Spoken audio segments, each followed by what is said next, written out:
Salam. Bugün bizim mövzumuz dil və dodaq xəstəlikləridir.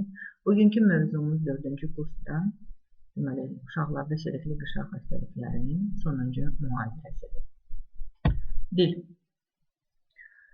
Dil çelikli qışa ilə örtülmüş, eninə zolağı ilə əhatə olunmuş toxumadan ibarətdir. Dil kök, cisim və uç hissəsindən ibarətdir. Dilin səthində dad reseptorların soğancıqları olan sapa oxşar, göbələk şəkilli, növ şəkilli və yarpağı şəkilli əməciklər yerləşir. Dilin kök hissəsindəki reseptorları acı dadı, uc hissəsindəki reseptorları şirin dadı, yan səthlərində reseptorları isə tuş və duzlu dadı əhatə edir. Dilin qan və limfa damarları ilə dilaltı dil, udlaq və uclu sinirlərin hərəkət və hissə şaheləri ilə təmin olunur. Ağzın çelikli qışasının digər xəstəlikləri ilə dil çelikli qışa ilə örtüldüyünə görə deməli, xəstəliklər dilin, məsələn, stomatitlər zamanı və başqa çelikli qışa xəstəlikləri zamanı dilin də üzərində olan xəstəliklər də mövcuddur. Və buna görə də, məsələn, dildə olan ağız boşluğu çelikli qışa xəstəliklərini biz qeyd etdiyimiz qlasitlər kimi adlandırılacaq. Qlasitlər deməli, həm başqa bir çelikli qışa olan, ağız boşluğunda çelikli qışa xəstəlikləri olan da çelikli qışanın bir hissəsidir deyə dilin üzərində də o xəstəliklərdə mövcud olacaq. Məsələn, kataral glasit mövcud ola bilər çelikli qışada. Amma bununla yanaşı dilin özünə məxsus da xəstəlikləri, bunlar da anatomi, morfoloji xüsusiyyətləri olaraq meydana çıxa bilər. Qlasitlər yalnız dildə lokalizasiya olunan xəstəliklərdir. Ağız boşluğu çelikli qışasında bu zaman heç bir dəyişikliklər qeyd edilmir. Patologiya zamanı dildə qeyri-adi görünüş və dad hissiyatının azalması ilə müşahidə olunan xəstəliklər. Qlasitlərlə bütövlüklə desklamativ qlasitə, qara tüklü dil və yaxud da ki biz buna deyəcəyik lingua nigra, romba bənzər glasit və büküşlü dil aiddir. Büküşlü dil. Dilin ölçü və formasının anadan gəlmə büküşlərin ən dərin dilin orta xəttində yerləşir.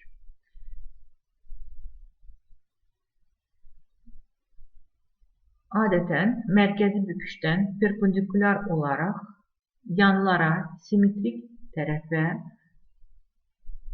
olan büküşlər izlənirlər. Adətən büküşlər dilin ortasında ən dərin olur, yan hissələrində olan büküşlər isə ondan dayaz olurlar.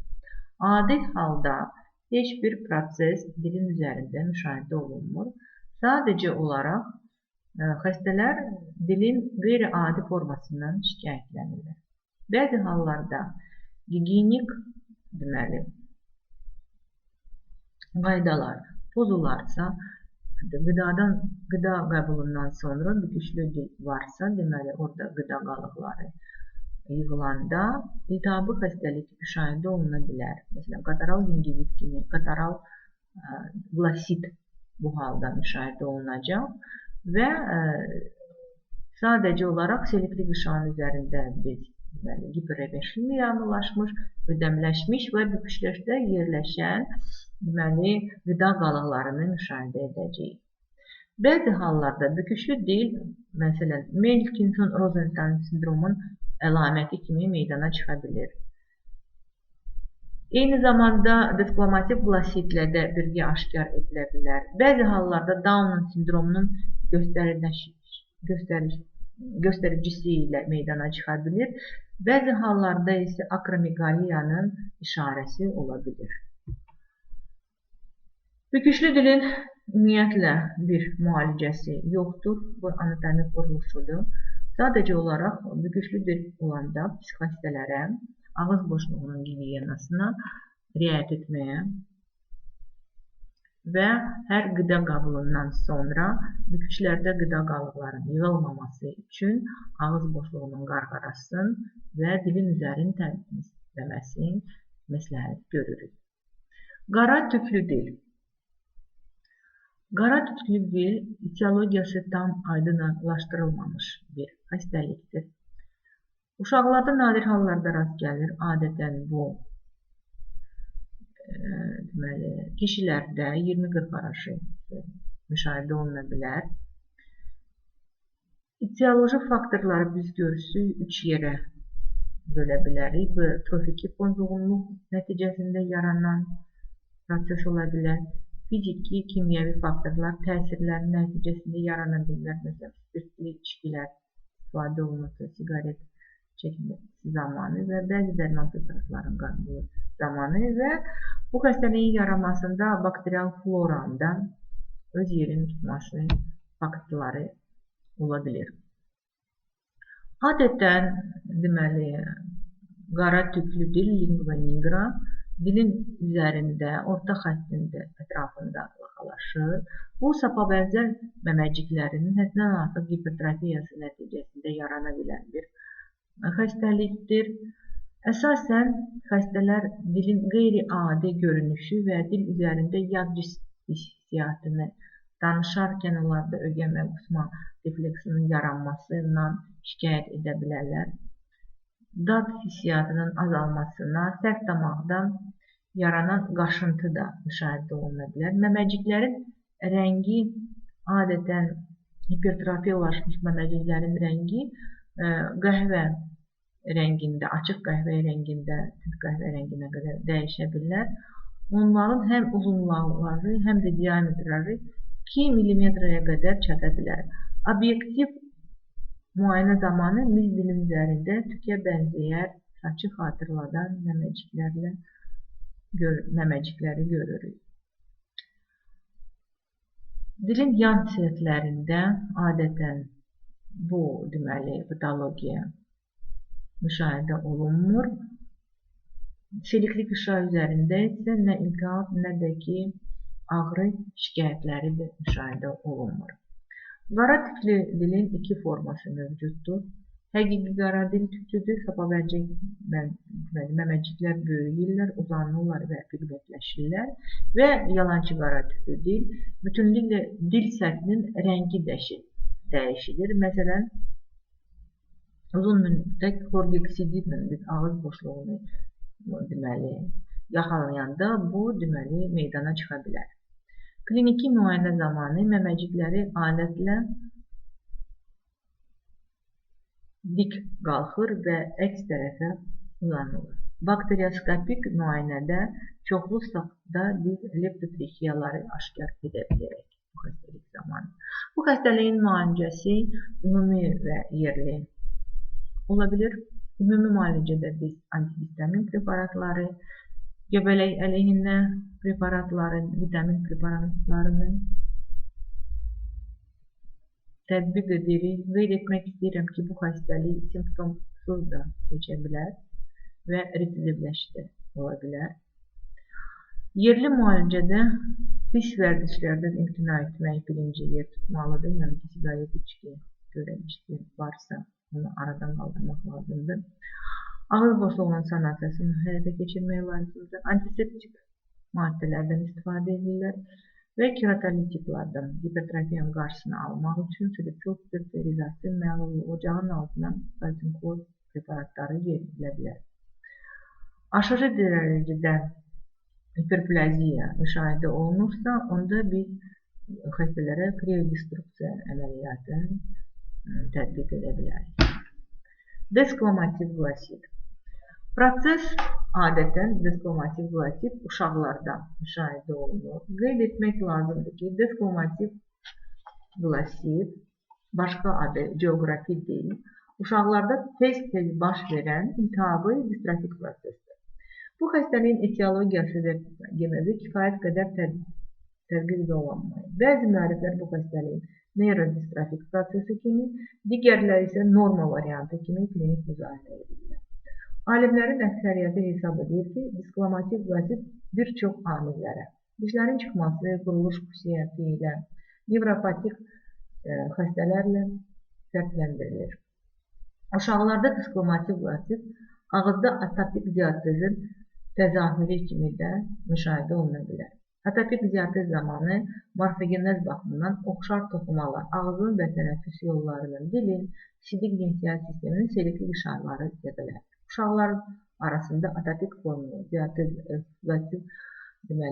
eksfoliativ glasitin yayılma dərəcəsi adətən 65% təşkil edir.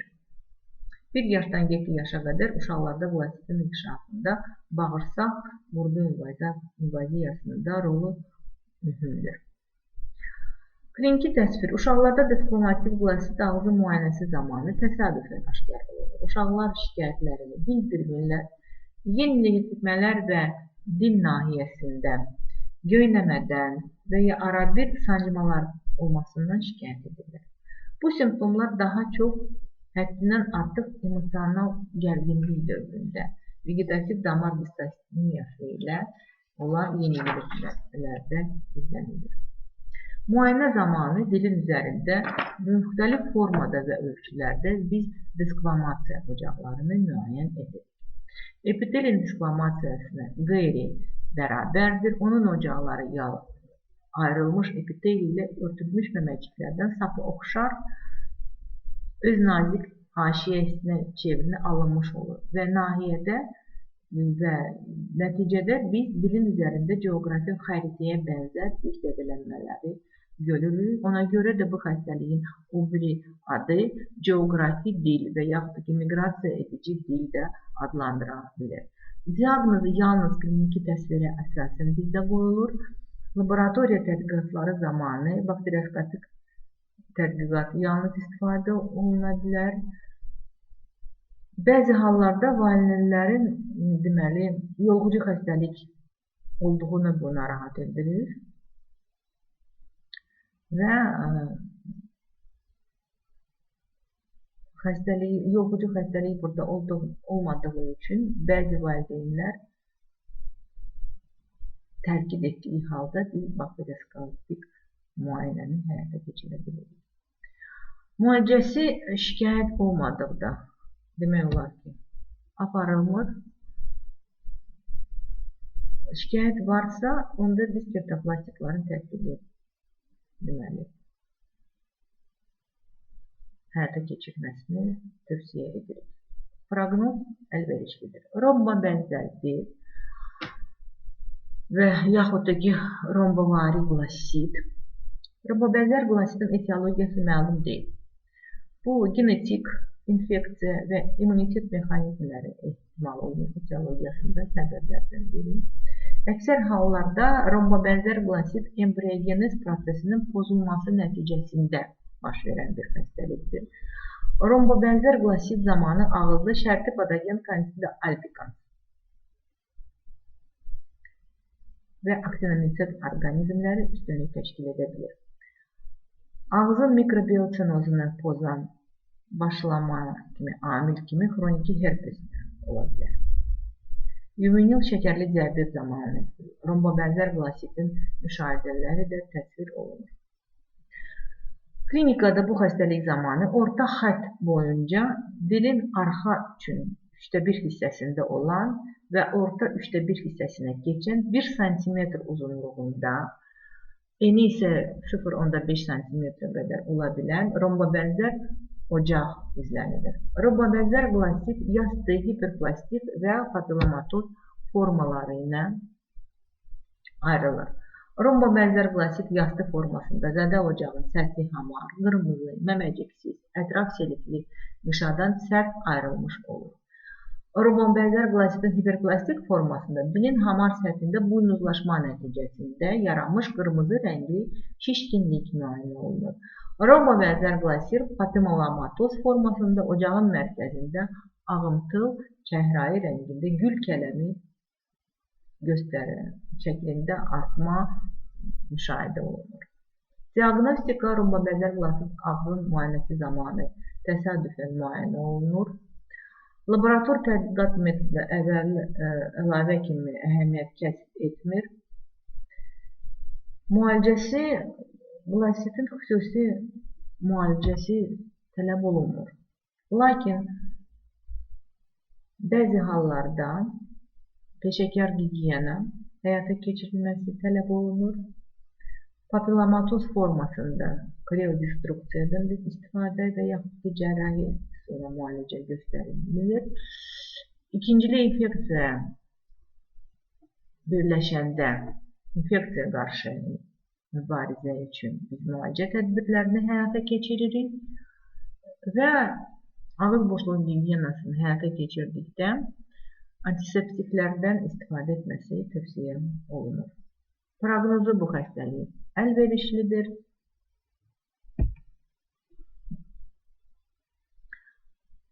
Xeylitlər. Xeylit biz bilirik ki, dodağın qırmızı haşiyəsinin iltihabı prosesidir. Xeylit iki qrupa bölünə bilir. Deməli, müstəqil xeylitlər və simptomatik xeylitlər. Xeylit xəstəliklərinin səbəblərindən biz mikroorqanizmləri, travmaları, allergik reaksiyaları, kiçik tüpürcək vəzlərin anadan gəlmə anomaliyalarını, emosional stresləri, atopik dermatitləri, qalxanına bənzər vəzin xəstəlikləri zamanı və hipovitaminozlarda müşahidə oluna bilər. Qeyd etmək lazımdır ki, müstəqil qrup xeylitlər özündə müxtəlif etiologiyalar, dodaq zədələnmələrini birləşdirirlər. Bu qrupa eksfoliativ xeylit, ekzematoz xeylit, glandulyar xeylit, meteoroloji xeylit və aktinit xeylit aiddir. Simptomatik xeylitlərə isə atopik xeylit, ekzematoz xeylit, kontakt xeylit və Melkerson-Rosenthal sindromu meydana çıxan makro xeylit aiddir. Bu qrup xeylitləri ağız boşluğu selektiv qişasının dəri və somatik xəstəliklərinin simptomu kimi meydana çıxırlar. Bəzi hallarda ağız bucağının da xeylitləri müşahidə oluna bilər. Biz bunlara angulyar xeylit deyəcəyik. Bu xeylitlər həm travma zamanı, həm də streptokokun yaratdığı geniş yayılmış xəstəlik kimi müşahidə oluna bilər.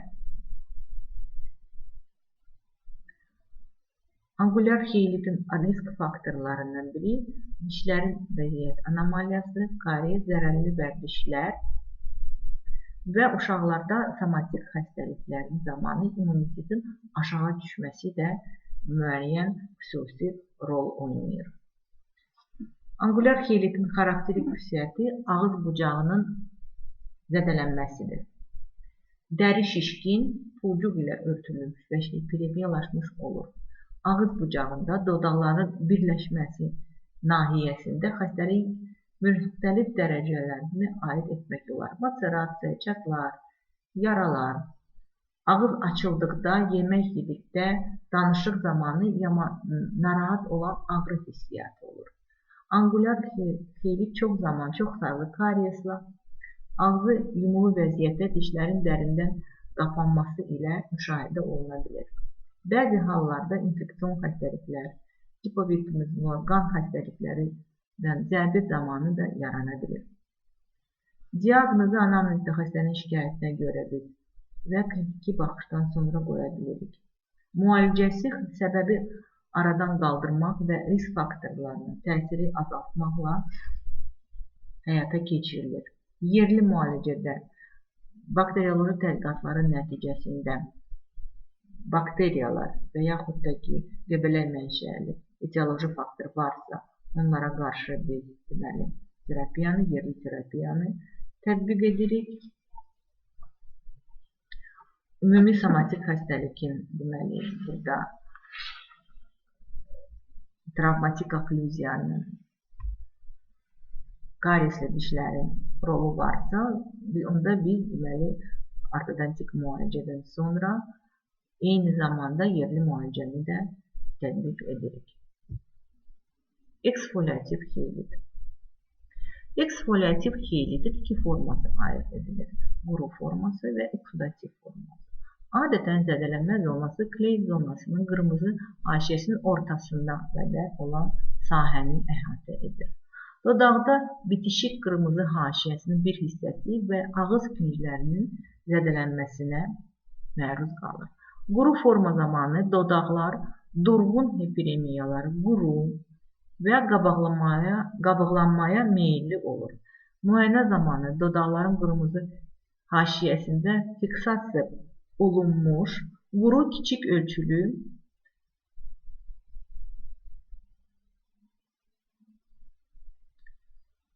şəffaf boz və ya boz rəngli qəhvəyi pulcuqlarla əhatə olunur. Pulcuqları qopardanda biz dodağın durğun qırmızı səthi, laqlanmış səthi əmələ gəlir. Xəstələr adətən deməli pulcuqların əmələ gəlməsinə, quruluq hissiyatına şikayət edirlər. Quru forma nəm formaya, eksudativ formaya transformasiya ola bilər. Eksudativ formada nəzərə çarpan ağrı, yəni ki, xəstələr ağrıdan şikayət edəcəklər. Bu zaman dodaq ödəmli, hiperemiyalı olacaq. Kleyin zonasında sarımtıl boz rəngi və sarı qəhvəyi rəngli qatmaqlar əmələ gələcəklər. Bəzən qatmaqları ölçüsü hiss olaraq dərəcədə böyük ölçülərə malik olur və bu zaman biz onları qopartdıqda ardından hətta deməli qanaxma da müşahidə oluna bilər. Bu qatmaqların əmələ gəlməsinə baxmayaraq dəri və ağız bucaqlarında zədələnmə müşahidə olunmayacaq. Qatmaqlar qopartdıqdan sonra parlaq hiperemik sək açılır. Quru formada olduğu kimi də eksudativ formada eroziya burada əmələ gəlmir. Patolojik biz müayinə aparsaq, burada parakeratoz, hiperkeratoz, akantoz aşkar olunacaq. Bu xeylitlərin müalicəsi ümumi və yerli müalicədə aparılır. Ümumi müalicədə hər iki formada, həm quru formada, həm eksudativ formada psixoemosional sferaya təsir edən dərman preparatlarından istifadə olunması məsləhət görünür. Biz burada trankvilizatordan, nevropatik preparatlardan, sedativ təsiri preparatlardan, antidepressantlardan və vitaminlərdən həyata keçirmək lazımdır. Buna görə də biz deməli burada nevroloqlarla birlikdə bu müalicəni həyata keçirməliyik. Yerli müalicə isə gigiyenik A-Y tərkibli gigiyenik pomadadan istifadə etməsinə, xrom preparatları, dodağın novokain blokadası istifadə olunur. Yerli müalicədə fizioterapevtik üsullarda tətbiq olunur və bu ki şüaların verilməsi məsləhət görülür. Deməli, bu xəstəliyin yerli müalicəsində. Qlandulyar xeylit. Qlandulyar xeylit dodağın qırmızı haşiyəsi və keçid zonası nahiyəndəki xırda tüpürcək vəzlərinin hiperplaziyası, hiperfunksiyası və heterotopiyası nəticəsində alt dodağın xroniki iltihab xəstəliyidir. Qlandulyar xeylit sadə formasının və irinli forması ola bilər. Sadə qlandulyar xeylit ilkin və ikincili ola bilər. İrinli apostomatoz xeylit uşaqlarda çox nadir hallarda rast gəlir. Etiologiyasında qlandulyar xeylitin etiologiyası aydın deyil. İhtimal olunur ki, bu əsas səbəbi kiçik tüpürcək vəzlərin anadan gəlmə inkişaf qüsurudur. Dodaq, yumşaq damaq və udlağın selikli qişasında selik vəzlərinə oxşan çox saylı kiçik tüpürcək vəzləri yerləşir. Onlar ağzın nəmləşdirilməsində iştirak edirlər. Dodaqların selikli qişasında yerləşmiş qarışıq xarakterli kiçik tüpürcək vəzlərin yerləşməsinin və inkişafının fərdi xüsusiyyətlərini müxtəlif formada olan qlandulyar xeyliklərin üzə çıxması ilə şərtlendirilir. Bir sıra müəlliflərin fikrincə qlandulyar xeylik dodaqların embrion dövründə qeyri-düzgün inkişafı nəticəsində əmələ gəlir. Onun kiçik tüpürcək vəzlərin hipertrofiyası, hiperplaziyası və heterotopiyası xarakterikdir. Ağzın bəzi infeksiyalarının tüpürcək vəzlərinə yayılması nəticəsində patoloji prosesin vəziyyəti inkişafı baş verir. Qlandulyar xeylik zamanı metabolizm status dəyişir.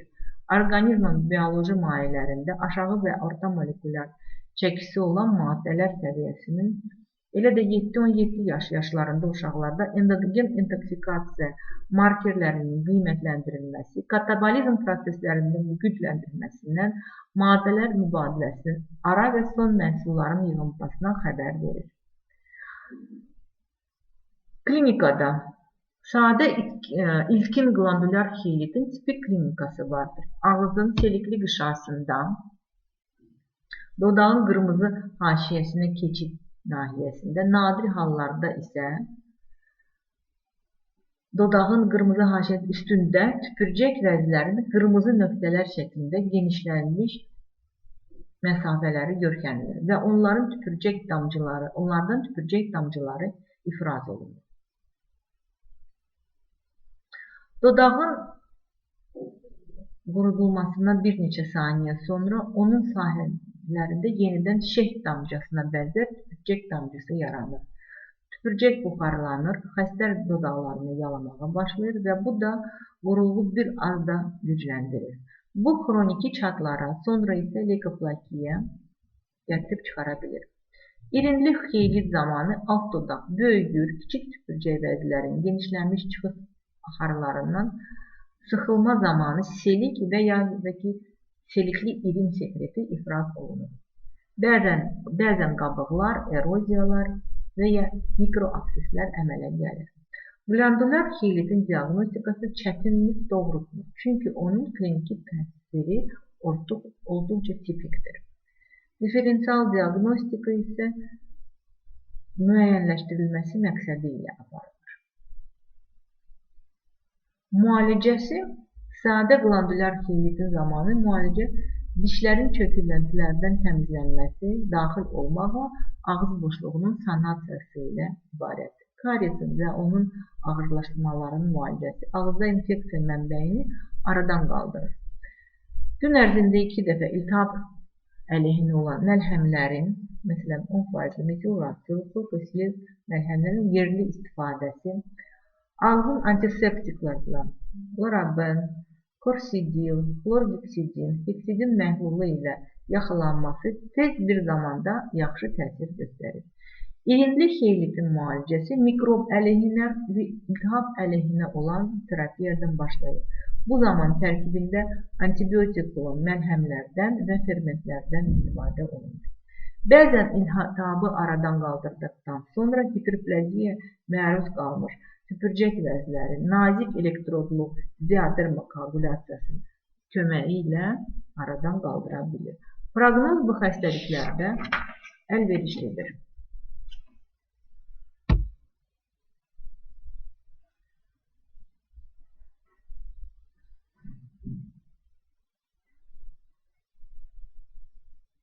Aktinik xeylit.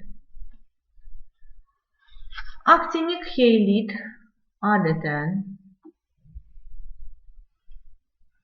ultrabənövşəyi şüaların reaksiya nəticəsində əmələ gəlir. Ultrabənövşəyi şüalara qarşı ləng tipli allergik reaksiya olduğuna görə zədələnmə qırmızı haşiyəsini bütünlüklə əhatə edir. Aktinik xeylitin 2 forması var. Quru forması və oksidativ forması. Quru formada da dodağın üstü quru olur. Obyektiv müayinə zamanı dodaqların qırmızı haşiyəsində parlaq qırmızı rəngli, üzərində kiçik ölçülü, quru və gümüş ağ pulcuqlarla örtülmüş qabıqcıqlara biz rast gəlirik. İnfiltrasiya nəzərə çarpan deyil. Sonraki dövrdə sıyırtı və eroziyalar meydana çıxa bilir. Bəzi xəstəliklərdə dodağın qırmızı haşiyəsində hiperkeratik səhhələr və viroz tükəmələr də müəyyən oluna bilər. Eksudativ formada ödəmli və hiperemiyalı dodaqların qırmızı haşiyəsi üzərində parçalanmış rəngli eritema, kiçik ölçülü qovuqcuqlar və yaş eroziyalar meydana çıxır. Zədələnmə ocaqları üzərində qartmaq ola bilir. Anamnestik məlumatlara görə xəstələrdə yanığı və ağrı kimi də subyektiv hissiyatlar müşahidə olunur. Müalicəsi bu xəstəliyin ilk öncə günəş şüalarından qorunmaq və şüaların orqanizmin təsirini minimuma çatdırmaqdır. Daha sonra burada deməli biz vitamin qəbulunu məsləhət görürük. Bəzi hallarda eksudativ formada malariya qarşısını alan preparatları tətbiq edirik və kortikosteroidləri təyin edirik. Meteoroloji xeylit. Meteoroloji xeylit dodaqların qırmızı haşiyəsinə meteoroloji faktorların təsiri nəticəsində əmələ gələn xəstəlikdir. Bakı əhalisində çox tez-tez rast gələn bir xəstəlikdir. Çünki Bakı biz bilirik ki, küləklər şəhəridir və bəzi hallarda bəd vərdişlərin də burada deməli meteoroloji xeylitin əmələ gəlməsində rolu var. Çünki insanlar külək dodağın üstünə, küləkli hava olanda dodağın üstündə deməli quruluq müşahidə edilir və uşaqlar adətən dodağın başlayırlar yalamağa və bu zamanı deməli dodağın üzərində hiperemiyalı, infiltrasiyalı, kiçik ölçülü pulcuqlarla örtülməyə başlayırlar. Xəstələr əsasən dodaqdakı quruluğu dartılmanı və qabıqlaşdırmadan şikayət edirlər. Uzun müddət zərərverici faktorun təsiri nəticəsində dodaqların üzərində olan burada hiperplaziya müşahidə oluna bilir. Qeyd etmək istəyirəm ki, dodaqların qırmızı haşiyəsində olan meteoroloji xeylit yalnız hava soyuq olanda və küləkli olanda müşahidə olunur. Atopik xeylit.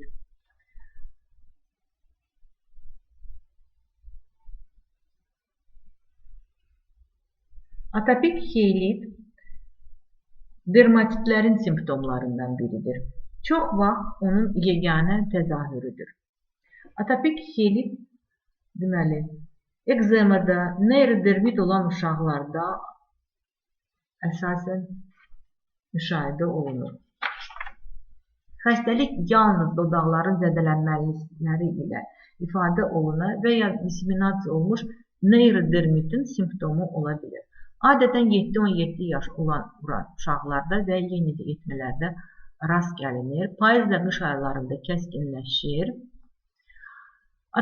Etiologiyasında atopik xeylit bir çox səbəblərdən əmələ gələ bilər. Həm allergen, həm mikroorqanizmlər, həm də stres. Kiçik yaşlı uşaqlarda əsas allergenlər qida məhsullarıdır. Böyük yaşlı uşaqlarda isə atopik xeylitin kəskinləşməsinə görə tozcuq göbələk allergenlərinə qarşı əsas rol oynadığı etioloji səbəb kimi rol oynaya bilər. Qıcıqlandırıcı təsirə malik kimyəvi maddələr, yuğucu maddələr infeksiyaların xeylitin kəskinləşməsinə gətirib çıxara bilər. Dodaq toxumların vahid patoloji prosesi kimi atopik dermatitə cəlb olunma mexanizmi hələ də aydın deyil. Kiçik tüpürcək vəzilərində də ağzın silikli qışasında iltihab xəstəliklərinin inkişafı üçün ilkin şəraitlə əlaqəlidir. Atopik dermatitdən əziyyət çəkən uşaqlarda xeylitin formasının ilkin şəraiti yaradır. Sekresiya immunitetinin çatışmamazlığı, immunoglobulin A səviyyəsinin aşağı düşməsi, lizatımın fəallığı, komplementin və onun əsas komplementlərinin ümumi fəallığının azalması nəticələnir. Ağızda iltihab amillərinin balansının pozulur, ağzın streptokokus aureus'un yüksək dərəcədə artması nəticəsində meydana çıxa bilir. Xeylitin atopik formasının inkişafında yerli amillərin rolu, burun tənəffüsün pozulması, Əmcikdən uzun müddət istifadə edilməsi, diş çənə anomaliyaları dərişlərində böyük rol oynayır. Atopik xeylitin iki kliniki variantı, təcrid olunmuş dodaqların və perioral nahiyənin toxunulmasının zədələnməsi şəklində və digər zonalara yayılmış. Dirsək, dizaltı büküşlər, boyun, sinə cəlb olunmaqla davam edə bilir. Xeylitin hər iki formasında dodaqların hiperemiyası və şişməsi, dodaqların qırmızı haşiyəsi və ağız bucağında çatlar, kiçik və iri qat-qat qabıq vermə, ağız bucaq dərisinin iltihabı və yaxud da ki, leximifikasiyası, bəzən isə perioral dermatit izlənilir.